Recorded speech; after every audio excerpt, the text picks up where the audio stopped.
Welcome to my channel. Today we're going to have a very special guest. Dan hari ini kita akan membicarakan bagaimana kita menjadi remaja sukses zaman now. Siapakah beliau ini? Mari kita lihat profilnya sekarang.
Guys, sekarang Sir Michael sudah bergabung dengan kita loh. Hai Sir Michael. Hai, Bagaimana Claire. kabarnya hari ini, Sir? Yes, selalu outstanding pastinya. Claire sendiri gimana kabarnya? Outstanding juga dong. Nah, Yes, Claire. tadi kita semua udah lihat profilnya Sir Michael loh. Keren banget, Sir. Thank you. Di usia semuda ini, Sir Michael sudah bisa menjadi mentor sukses di Indonesia dan punya 8.000 murid di seluruh dunia dan mempunyai 7 buku bestseller di Indonesia. Bagus sekali, Sir. Thank you, Claire. Oke, sekarang kita langsung aja ya bertanya-tanya. Yes. Jadi, remaja yang sukses itu kayak gimana sih, Sir? Apakah yang bawa-bawa tas branded? Atau liburan jalan-jalan ke luar negeri? Atau naik pesawat pakai business class? Oh, Apa yang kayak gitu yang disebut remaja sukses? ya sebenarnya definisi sukses buat tiap orang beda-beda ya. Tapi memang kalau buat aku sendiri ngelihat remaja itu kan sebagai sosok anak muda yang hebat. Nah, di mana sosok anak muda yang hebat ini jujur banyak di antara mereka yang punya potensi yang luar biasa. Hanya memang banyak di antara mereka yang tidak menggunakan potensi dengan maksimal karena memang mereka merasa aku kan masih muda. Nantilah kalau udah tunggu lulus kuliah, nantilah kalau udah kerja, nantilah kalau misalnya terjadi sesuatu baru aku mau mulai serius. Makanya aku selalu bilang, remaja itu sebenarnya punya potensi hebat kalau mereka mau kembangkan. Nah, bagaimana caranya menjadi remaja sukses? Sebenarnya ada dua. Yang pertama, remaja itu bisa berubah menjadi sukses karena memang pertama itu terpaksa akibat keadaan. Jadi misalnya waktu itu ada yang aku berubah, Sir. Kenapa? Karena ekonomi keluargaku itu jatuh sehingga aku harus berjuang dari muda sampai sekarang akhirnya aku bisa mandiri. Ada yang kedua, menjadi remaja sukses bukan berubah karena keadaan, tapi mereka bukan berubah karena keadaan, tapi mereka berubah karena yang namanya kesadaran. Nah, jadi kalau menurutku yang namanya remaja sukses adalah remaja yang pertama, mereka punya yang namanya tanggung jawab. Mereka udah sadar bahwa mereka tuh kalau jadi remaja sudah harus punya tanggung jawab, baik untuk sekolahnya, kemudian baik untuk orang tuanya, pastinya bantu orang tua, kemudian tanggung jawab buat diri sendiri, tidak merepotkan orang, kemudian yang paling penting adalah mereka sudah bisa berpikir bagaimana caranya aku semenjak muda bisa berkarya sehingga karyaku bisa menolong banyak orang. Kuncinya menolong. Nah, jadi kalau misalnya kita mau jadi remaja sukses, mulailah dengan tanggung jawab, mulailah untuk berkarya, dan mulailah menolong orang dari karyanya kita. Nah, dari situ kalau misalnya kita sudah sukses, sudah hebat, sudah luar biasa, mau beli tas branded juga nggak apa-apa, mau terbang naik business class juga boleh, atau mau melakukan hal-hal yang sifatnya perlu uang banyak juga nggak masalah, karena ibaratnya toh tuh uang mereka sendiri, nggak apa-apa juga, mereka mau nikmatin gitu. Jadi menurutku remaja sukses mulailah dengan tanggung jawab, kemudian mulailah berkarya, dan mulailah menolong orang dengan karya kita. Kalau kita bisa nyanyi ya udah nyanyi aja, ntar orang tertolong kok karena suara kita kan. Gitu. Iya. Jadi kriteria sukses zaman now itu beda ya sama pemikiran banyak remaja pada umumnya. Dan ini yang harus kita mengerti. Jadi kalau orang tua bisa beliin tas branded, kasih liburan pergi ke luar negeri, atau kayak pergi ke naik pesawat pakai business class, it's okay, right sir? Tapi it's okay, itu kriteria sukses, as we said. Ingat ya kata-kata Sir Michael? Yes. Next, kita punya talenta dan kepintaran di sekolah. Mana yang lebih penting menurut Sir Michael? Oke, jadi kita punya talenta dan ada tanggung jawab di sekolah. Betul. Kalau menurutku sebenarnya keduanya penting, karena terutama di Indonesia pendidikan itu ibarat kayak nasi. Kita mesti makan nasi, kita mesti punya pendidikan. Tapi kalau misalnya kita nanya sama diri kita jujur gitu ya, apakah talenta juga penting? Ya sebenarnya penting juga. Karena kalau kita kembangin talenta umur 20 tahun ya terlambat sebenarnya. Mau belajar main bulu tangkis 20 tahun orang-orang udah pada hebat-hebat. Mau belajar main gitar 20 tahun juga orang-orang udah pada hebat-hebat. Bahkan juara America's Got Talent aja umurnya di bawah 20 tahun. Jadi sebenarnya kalau boleh dibilang apakah talenta ini harus dikembangkan dari muda? Iya. Tapi kalau misalnya ketika mengembangkan talenta ini, waktunya perlu lebih banyak. Misalnya waktunya perlu lebih banyak itu kayak artis kan mesti sampai syuting sampai pagi, sampai subuh. Nah, sekolah juga harus. Nah, mungkin bisa untuk mengikuti sekolah yang lebih fleksibel waktunya. Jadi sekolahnya juga tetap jalan, kita nggak bolos, secara kita punya talenta pun juga bisa dikembangkan. Nah, makanya banyak artis-artis atau ada beberapa teman-teman di remaja sukses, itu sekolahnya nggak ikut yang terlalu berat. Maksudnya yang setiap hari pulangnya sore, kemudian harus pulangnya PR-nya banyak, ujiannya tiap hari. Jadi dia ambil sekolah yang sifatnya belajar yang penting, tapi juga di selain itu sekolahnya nggak beban banget, nggak buat stres banget, dia juga bisa fokus sama talentanya. Ada nggak sekolah-sekolah kayak begitu? Ada kalau kita mau cari, cuma saya nggak bisa sebut nama sekolahnya apa, tapi tapi banyak sekolah-sekolah kok yang nggak bikin stres, waktunya fleksibel, jadi bisa sambil kembangin bakat. Tapi kalau talentanya belum ketemu, jangan sekolah yang santai. Karena kalau talentanya belum ketemu sekolahnya santai, ujung-ujungnya mereka nggak menggunakan waktunya dengan baik. Apalagi kalau orang tuanya tiap hari nggak punya waktu buat anak. Perginya pagi, pulangnya malam. Tidak ada yang ngeliatin, tidak ada yang jagain. Yang ada anaknya, bukannya mereka menggunakan waktu dengan baik, malah tiap hari liatinnya HP. Nanti kalau remaja liatinnya HP terus, bukannya kembangin talenta. Mereka sama saja melakukan kemunduran. Jadi mereka nggak maju, mereka mundur gitu. Nah, itu yang terjadi. Jadi kalau dibilang kembangin talenta atau sekolah, dua-duanya hanya bagi waktu dengan baik, jangan sampai talentanya nggak terlatih, jangan sampai juga sekolahnya keteteran, itu aja. Jadi tapi kalau homeschooling juga sama aja ya, jadi kayak bisa membantu dengan talenta kita, bisa yang namanya lebih bisa yang namanya bisa lebih mengeksplor diri kita sendiri, bisa juga ya. Betul. Bisa. Homeschooling salah satu solusi. Hanya memang sebenarnya awal homeschooling itu ada, itu diperuntukkan sebenarnya agar orang tua punya waktu yang berkualitas buat ngajarin anak. Tapi zaman sekarang, homeschooling itu kan berubah, berkembang. Dari yang tadinya mereka orang tua yang ngajarin anak, akhirnya di homeschoolingnya juga pergi ke sekolah. Jadi ada kan homeschooling di sekolah. Jadi sebenarnya nggak benar-benar homeschooling, jadi mereka homeschoolingnya di sekolah, tapi nggak seminggu 5 hari, tapi seminggu paling 3 hari, atau seminggu 2 hari, selebihnya mereka belajar di rumah.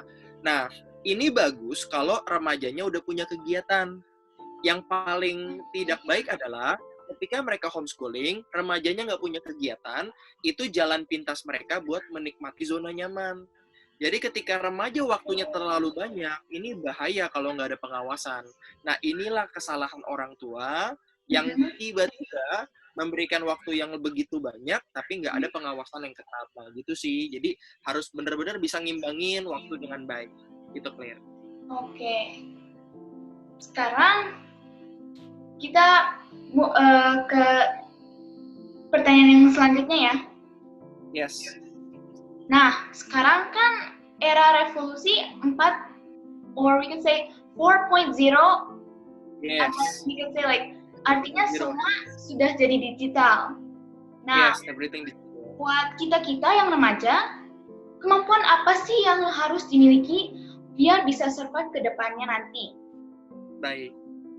Sebenarnya yang namanya 4.0 digital yang harus dimiliki oleh anak muda itu ada 2. Yang pertama namanya soft skill. Soft skill itu artinya kemampuan yang dari dasarnya manusia itu sudah punya.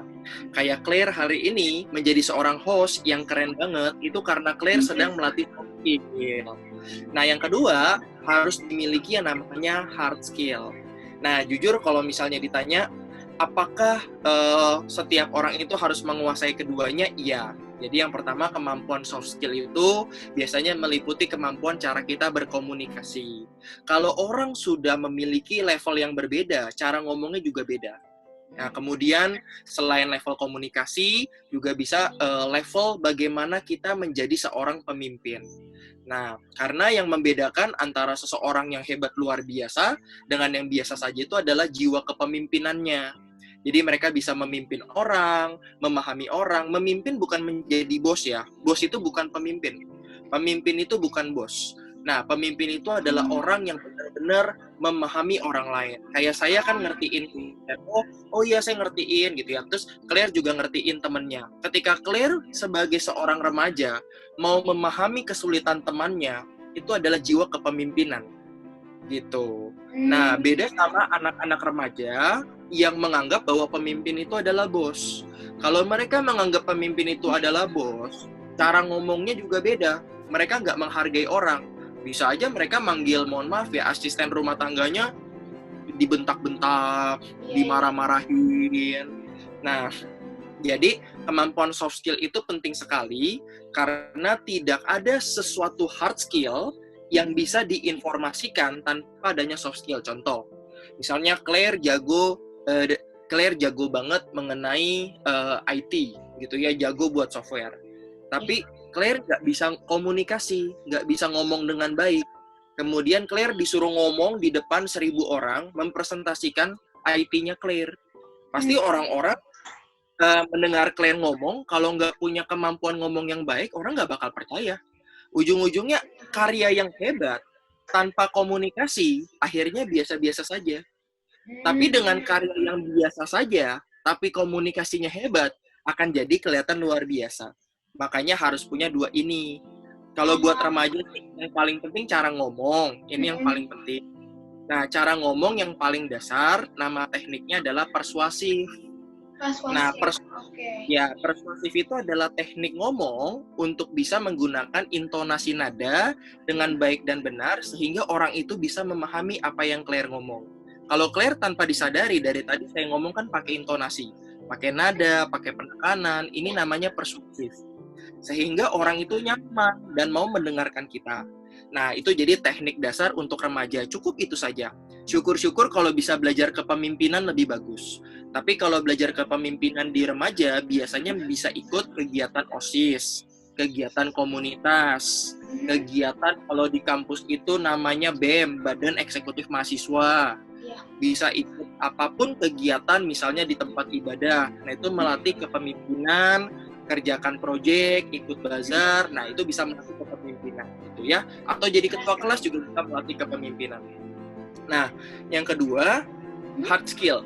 Kalau menurut saya, hard skill yang harus dimiliki oleh remaja adalah kemampuan paling minimal ya, yang banyak dibutuhkan.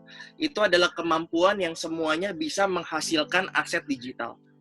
Nah, aset digital itu biasanya dalam bentuk video, dalam bentuk foto, dalam bentuk desain, dalam bentuk template. Nah, itu adalah aset digital. Yang dimana banyak banget zaman sekarang orang-orang yang membutuhkan aset digital. Misalnya saya punya toko khusus. Toko saya minta dong divideoin. Ya dong, setelah divideoin, diedit videonya, diracik yang bagus. Kan bikin video nggak cuma sekedar edit video. Kita mesti tahu cara ngambil angle-nya. Kemudian ketika nanti menampilkan, kita mesti pilih lagunya. Kemudian kita mesti memikirkan nanti skenario-nya mau diapain ini video. Nah, itu semua adalah kemampuan anak muda banget. Kalau anak muda punya kemampuan aset digital, baik itu video, foto, desain, template, saya yakin anak muda itu udah mulai bisa berkreasi dengan lebih baik. Karena aset digital itu hampir semua anak muda bisa. Justru kalau mereka nggak bisa, bukannya mereka nggak bisa, mungkin merekanya nggak mau coba. Tapi kalau mereka udah mau coba, pasti mereka bisa. Karena orang bisa karena biasa. Orang nggak bisa karena mereka nggak biasa. Itu clear. Sekarang saya tahu. Dengerin ya, apa kata-katanya Sir Michael. Jadi, dari situ bisa yang namanya, atau kalau kita kan semua remaja udah ada yang namanya punya laptop, komputer, HP. Dari situ, kita bisa nggak sih yang namanya lebih kayak membantu orang tua kita, bisa yang namanya kayak dari foto-foto, endorsement, dari jual-jualan di online shopping, itu juga masih bisa juga kan ya, Sir? Bisa. Jadi, kalau untuk kemampuan menjual adalah kemampuan yang salah satunya dibutuhkan, terutama anak muda yang memang suka untuk berdagang. Nah, kalau misalnya memang untuk berdagang, biasanya cara paling mudah adalah membuat toko online di marketplace. Nah, marketplace itu kan ada kayak Shopee, Lazada, kemudian ada Tokopedia, ada Bukalapak. Nah, kita bisa belajar untuk buka toko di sana. Tetapi memang kalau untuk kita mau berjualan secara online, pendekatannya agak berbeda. Karena anak muda itu cenderung, kalau saya lebih menyarankan, jualannya itu lewat offline dulu. Dari teman ke teman, bazar di sekolah, karena mereka mesti merasakan dulu feel bagaimana mereka berhasil jualan. Karena kalau anak muda yang nggak pernah jualan, tiba-tiba disuruh jualan online, mereka juga nggak ngerti gimana caranya jualan online. Sekarang kalau saya bilang, kita jualan di Shopee, gitu ya, gampang lah, kita tinggal buka Shopee. Kita mesti lihat, Shopee itu kan berarti pertama, kita mesti punya produknya. Produknya apa? Yang kedua, namanya kita di marketplace mau jualan, kita kan lihat harga. Kalau harganya kemahalan, orang juga nggak mau beli. Yang ketiga, kita kan mesti punya identitas toko. Nah, saya baru ngomong begini aja, anak muda udah pada pusing. Aduh, Mr. Michael ngomong banyak kan gitu kan. Iya, makanya saya bilang buat anak-anak muda, buat belajar via online jauh lebih sulit kalau mau langsung bisa. Nah, makanya saya nggak bilang itu mustahil ya. Saya bilang remaja bisa. Hanya tolong jualan dulu offline, jualan dulu di sekolah, jualan dulu di rumah, sama saudara, sama teman, sama orang tua. Udah berhasil jualan, udah senang, udah happy, udah punya keinginan dong, udah punya interest, platform, misalnya buat belajar marketplace, ya sudah baru belajar gitu. Baru belajar. Tapi balik lagi memang perlu proses, perlu perjuangan yang konsisten, karena ibaratnya kalau marketplace nih, Claire lagi sekolah, misalnya jam 9 pagi, saya lagi buka Tokopedia, saya mau beli barangnya Claire. Nah, kira-kira kalau Claire masih pun pegang HP-nya sendiri, bisa ngelayanin nggak? Kurang bisa Mas. Nah, kan lagi sekolah kan. Nah, makanya biasanya kesulitannya adalah di situ.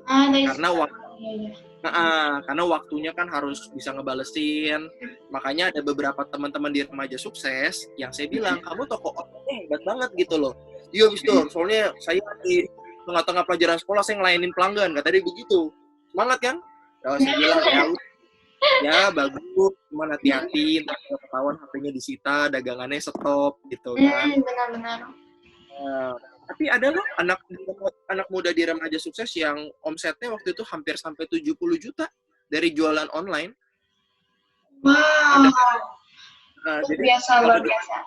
Sangat luar biasa. Ya, jadi kalau dibilang bisa banget, tapi mesti dapat semangatnya. Iya. Zaman sekarang banyak orang kena PHK. Jadi untuk anak-anak zaman sekarang, apa yang harus kita lakukan kalau ada orang tua kita yang kena PHK? Oke. Ini pertanyaannya sangat bagus ya. Ibaratnya zaman sekarang, ya siapa yang mau di PHK gitu kan? Tapi ya kita harus sadar, yang namanya kondisi kita nggak bakal pernah sesuai dengan pesanan. Kita nggak bisa memesan kondisi, besok saya mau cuacanya cerah, kita nggak bisa pesan. Kalau tiba-tiba Tuhan ternyata besok menurunkan hujan, ya kita harus terima. Tapi satu hal, seorang anak di kondisi apapun harus menjadi sahabat buat orang tua. Jadi yang paling penting adalah ketika Anda sebagai remaja, Anda melihat orang tua Anda di PHK, jadilah sahabat untuk teman curhatnya mereka. Karena orang tua ketika di PHK, mereka kan kayak bingung mesti ngapain. Nah, mereka mau ngomong sama anaknya juga bingung. Jadilah tempat curhat, jadilah sahabat untuk ngobrol sama orang tua kita. Dengan kita ngobrol sama orang tua kita, minimal mereka terbantu secara pemikiran, secara ketenangan hati, karena mereka hanya perlu tempat buat ngomong. Nah, tapi apakah dengan PHK keluarganya benar-benar bakal bangkrut? Belum tentu. Karena bisa aja mereka punya aset. Mereka punya tabungan, mereka punya harta yang bisa mereka minimal ada untuk bertahan hidup. Nah, jadi yang harus dilakukan sama anak muda adalah ketika yang pertama sudah jadi sahabat, yang kedua ngertiin orang tua kita punya uang seberapa banyak sih. Oh, ternyata tabungannya nggak banyak, kemudian rumah juga kondisinya mau dijual, kemudian punya kredit bank juga pada macet. Ya sudahlah, aku sebagai anak ngertilah, tahu diri, aku nggak bakal pakai uang orang tuaku banyak-banyak. Kalau yang sebelumnya mungkin aku pakai uang orang tuaku bisa sampai berjuta-juta atau ratusan ribu, udahlah aku nggak usah terima uang jajan, makan di rumah aja. Yang tadinya tiap hari minta pulsa, aku udah nggak minta. Yang setiap hari aku pakai uangnya buat beli voucher game, aku nggak beli lagi. Nah, jadi minimal melakukan penghematan sesuai dengan kondisi orang tua, gitu ya. Ya, itu untuk remaja-remaja yang kondisi orang tuanya seperti itu. Dan yang ketiga, bantu orang tua kita dengan kita bisa berkarya dan syukur-syukur bisa mendapatkan hasil dari karya. Nah, itu bakal buat tapi mungkin nominalnya nggak seberapa, tapi kebahagiaan orang tuanya tuh yang nggak terhingga ya.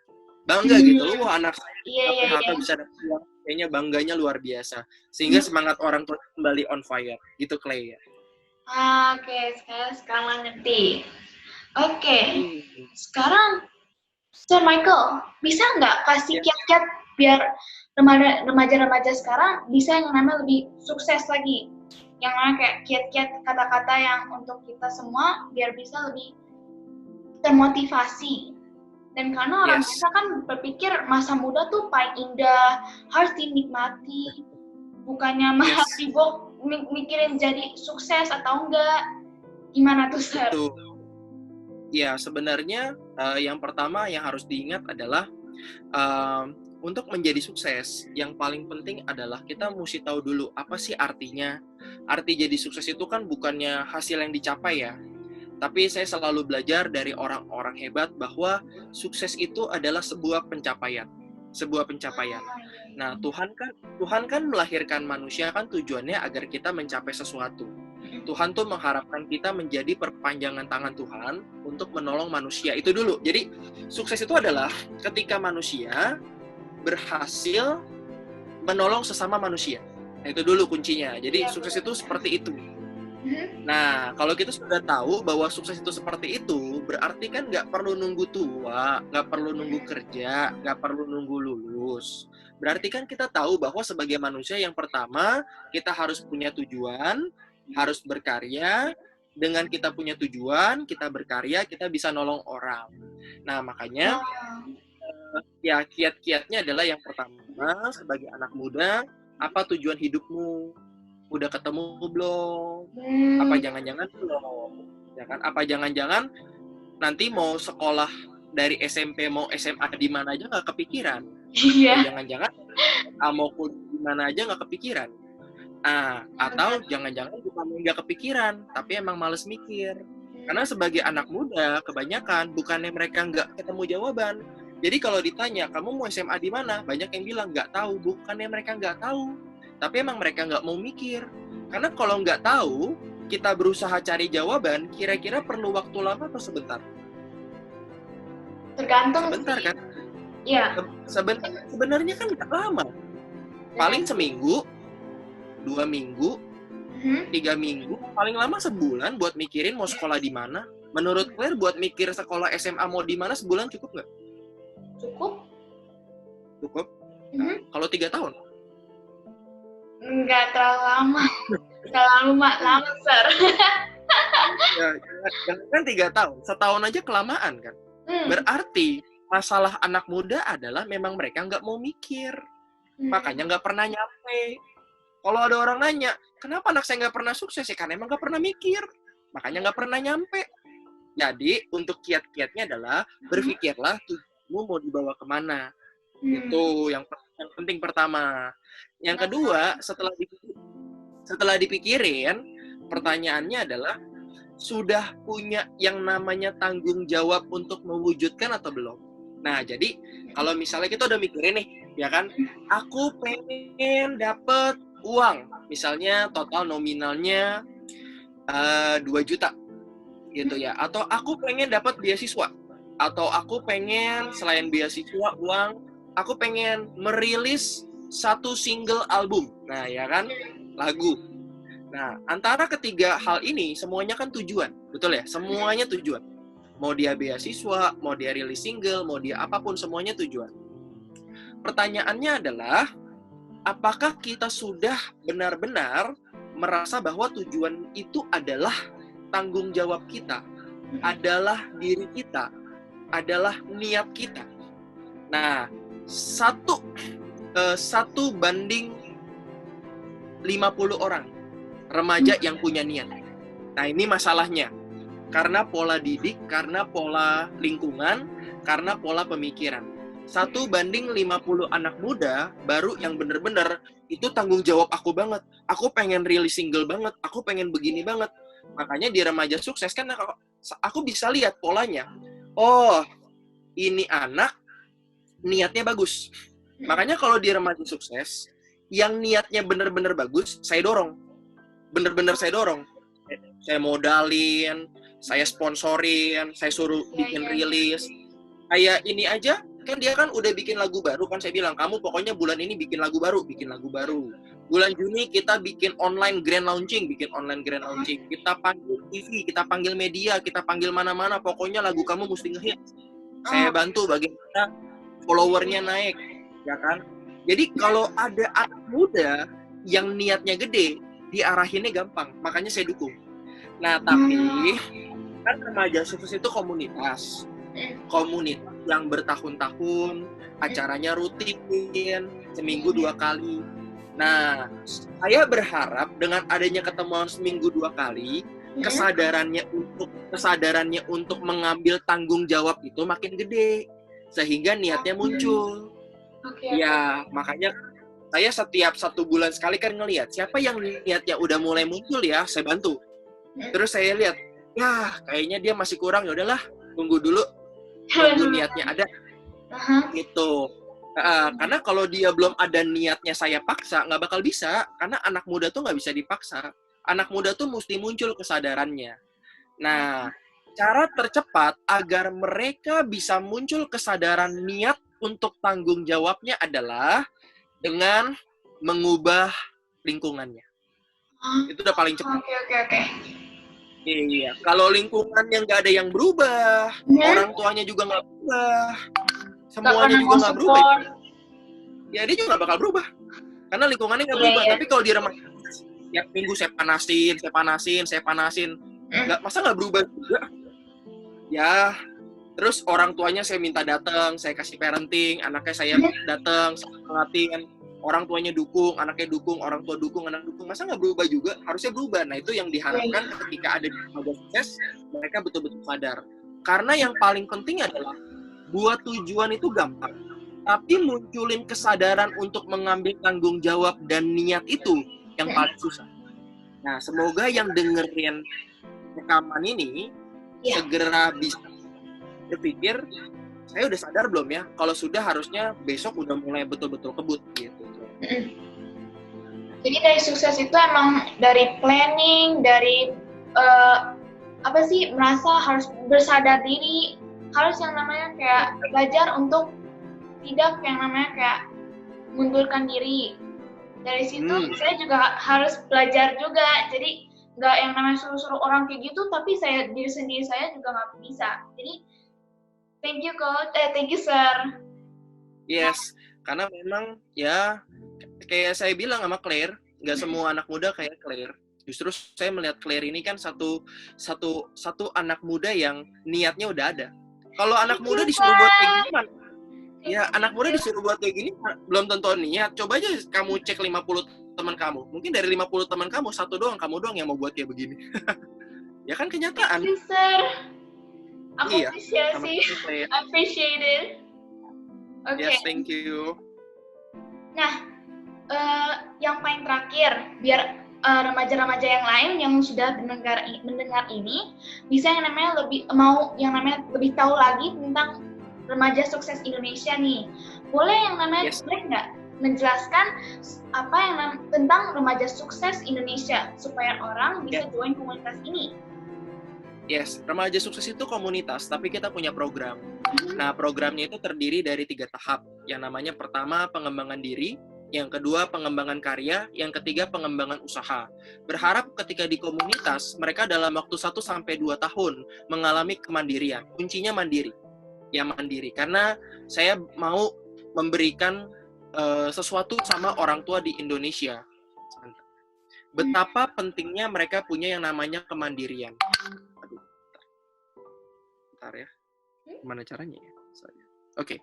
Oke. Jadi dengan adanya kemandirian, saya berharap mereka bisa menjadi anak muda yang berguna, terutama buat orang tua, terutama buat keluarga, buat sekolah, buat Indonesia. Mandiri bukan artinya mereka jadi sombong atau mereka menghasilkan banyak uang, tapi minimal kehidupan mereka udah benar-benar tidak merepotkan, mereka juga bisa bermanfaat buat banyak orang, tapi yang paling saya kedepankan adalah mereka dalam hidup punya nilai. Bukan nilai sekolah ya, tapi nilai itu adalah nilai kehidupan.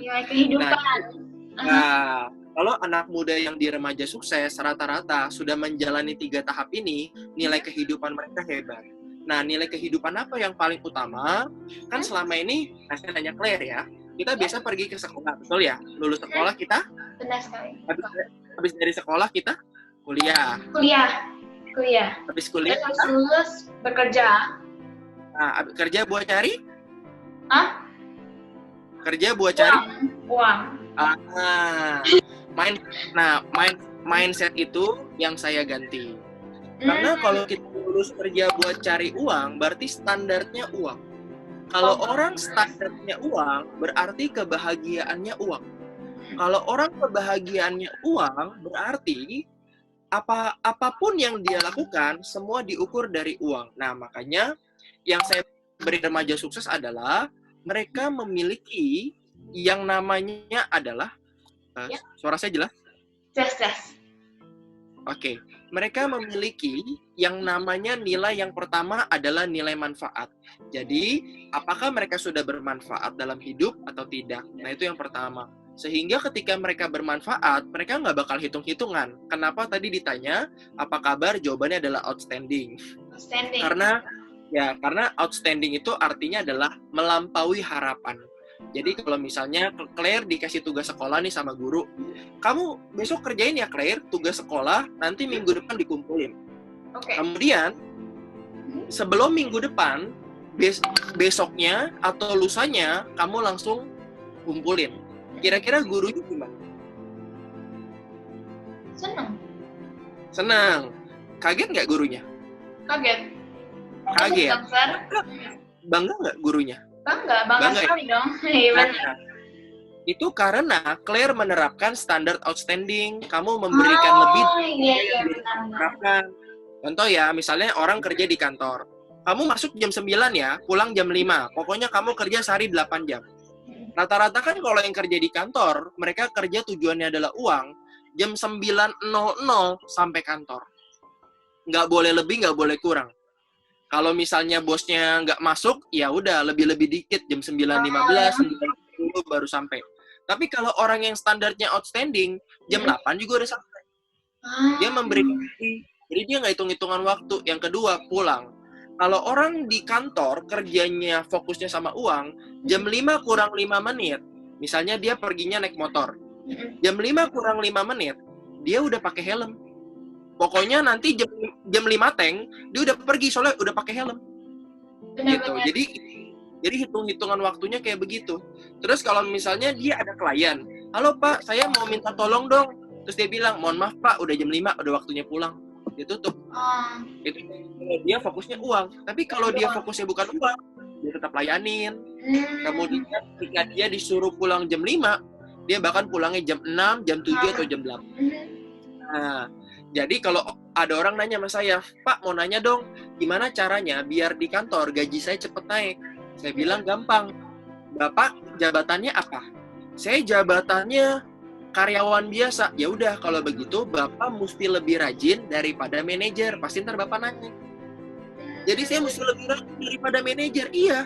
Terus kalau saya manajer mau jadi direktur gimana? Nah, Bapak lebih rajin dari direktur. Pasti Bapak manajer naik ke direktur. Iya, dari situ yang namanya kita bisa yang namanya lebih rajin lagi untuk achieve what you want. Bener. Jadi kalau kita sebagai owner yang punya perusahaan, kita bilang, kok ini orang rajin banget ya? Kita nggak mau naikin gaji juga kita sayang. Terus tiba-tiba dia bilang, saya mohon maaf Pak, saya mau resign. Ya ampun, kamu kenapa resign? Kan kamu rajin banget kerjanya. Udahlah, kamu mau gaji berapa, saya gaji kan gitu. Udah sayang banget sama dia. Karena dia kerjanya rajin. Tapi kalau yang kerjanya malas, Pak saya mau resign. Wah syukurlah akhirnya kamu resign juga. Nggak dari kemarin gitu kan. Iya. Benar-benar. Karena dia ya ngapain juga orang nggak rajin kan. Dia kan mau cari orang rajin gitu. Nah jadi outstanding itu adalah standar yang saya berikan untuk anak-anak remaja sukses ketika mereka sudah di tingkat akhir. Ketika mereka pengembangan dirinya sudah bagus, mereka punya karakter. Mereka karyanya sudah bagus, mereka punya karya. Mereka usahanya sudah bagus, karyanya bisa bermanfaat, sehingga manfaatnya bisa menghasilkan outstanding. Nah makanya komunitas kita rutin kok kalau nggak ada COVID, tiap minggu juga ada ketemuan di JDC, datang aja main-main. Buat yang pengen lihat websitenya ada remajasukses.com, lihat aja di situ udah banyak. Pengen nanya-nanya ada hubungin tim bisa, dan saya yakin ketika ikut ke ibaratnya datang ke acara nggak bakal sia-sia sih karena kita bakal menghadirkan nuansa yang berbeda, tidak seperti pada biasanya. Kita akan menghasilkan, kita akan mencoba memberikan sesuatu yang berbeda. Itu aja Claire. Thank you sir. Ada kata-kata lain penutup? Yes. Kalau dari saya percaya dan yakin setiap manusia itu memiliki potensi. Hanya potensi yang bisa diberikan itu akan bisa lahir ketika mereka mengalami yang namanya kesulitan. Nah, jadi ketika sebagai anak-anak muda kita mau sukses, bertemanlah dengan yang namanya sulit. Bertemanlah dengan yang namanya susah. Bertemanlah dengan yang namanya kayaknya saya nggak bisa. Bertemanlah dengan mereka itu semua. Karena kalau kita mau berteman dengan si sulit, mau berteman dengan si susah, mau berteman dengan si aduh kayaknya nggak bisa, nah kita berteman dengan mereka semua, kita jadikan sahabat, kita rangkul, kita berdamai. Ibaratnya sebagai anak muda harus berdamai. Ketika kita bilang nggak bisa, ajak berdamai. Oke lah, saya memang nggak bisa, tapi saya mau coba dulu. Gitu. Iya. Kan? Ketika kita bilang susah, ya saya ngerti memang susah, tapi minimal mau coba. Ketika kita bilang kayaknya nggak bener, kayaknya bakal gagal deh, ya nggak apa-apa gagal, yang penting dicoba. Jadi mau berdamai. Karena anak muda yang tidak berdamai dengan si susah dan si gagal dan si sulit, maka ketika mereka menghadapi itu, mereka akan kabur. Mereka akan lari. Mereka akan bilang, sudah selesai, saya udah nggak bisa berbuat apa-apa lagi. Nah, tapi dengan kita berteman sama mereka, minimal kita mau mencoba, itu hal yang bagus. Kuncinya sebagai anak muda adalah setelah kita berhasil berdamai, lakukan langkah pertama. Hidup kita akan berubah. Gitu. Lakukan langkah pertama. Karena kalau ditanya, apakah saya orang yang hebat? Enggak. Saya orang yang terus mau belajar, mau mencoba, dan mau melangkah. Makanya dari langkah itu, saya percaya Tuhan pasti menuntun langkah kita. Kalau kita nggak mau melangkah, Tuhan juga nggak bisa nuntun. Tuhan aja bilang, loh jangan ngelangkah, saya mau tuntunnya gimana gitu ya. Jadilah anak muda yang berani melangkah seperti Claire. Itu aja. Makasih ya, Sir. Sama-sama. Terima kasih ya, Sir, udah luangkan waktu untuk kita, udah bisa yang namanya motivasi kita semua. Semoga Sir bisa yang namanya sehat terus, bisa yang namanya lebih sukses terus. Amin. Claire juga sama keluarga ya. Salam buat papa mama sama keluarga. Sehat, sukses, bahagia, dan manfaatkan waktu ini untuk menambah kedekatan dan produktivitas sekeluarga. Terima kasih, Sir. Thank you ya. Thank you, salam buat bye-bye. Bye, saya pamit ya. Mari.